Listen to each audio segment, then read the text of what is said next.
Hi guys, welcome to Bistax OZ tutorial, and today's tutorial is ipapakita ko sa inyo kung paano mag-edit ng premiere date and time. So first thing to do is go to po tayo sa YT Studio. Ayan, and hanapin nyo po yung video na gusto nyo i-edit. So view more po tayo. Loading. Ayan na po siya. So, hanapin po natin yung premiere. Ito po yung Money Vlog 23. Ayan po yung i-edit ko na date and time. So, nakita po nyo yung 3 dots dito sa upper right. Click mo yan. Tapos, edit video.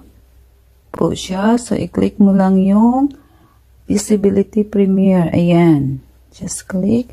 Tapos, click the arrow. Ayan. So, 27 po yan. So, isi-set ko po siya ng May 2. Ayan, okay. Tapos, yung time is same time lang po siya, 8:30 p.m. Pag PM po, ito po yung gagamitin. 13, 14, 15, ayan po yung PM. Pag AM naman, ito po, 1, 2, 3, 4, 5, 6. So, 1 AM, 2, 3, 4, 5, 6. Ayan. Kasi military po time po siya ang sa YT. So, same time lang. So, click ko yan. Okay. Tapos, balik po tayo at so, nakaset na po yung monetization at saka yung description. So, ayan na po siya. May 2, 2022, 8:30. 20, 30. 20 is 8. So, ayan na po siya. And then, save.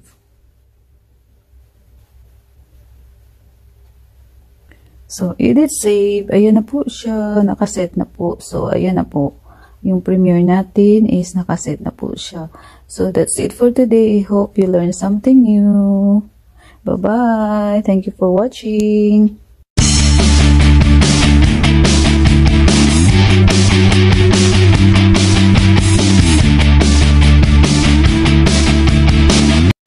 Just got off the phone with the girl who loves you too. Said you're working on yourself, is she helping with that too? You gave her the time of day.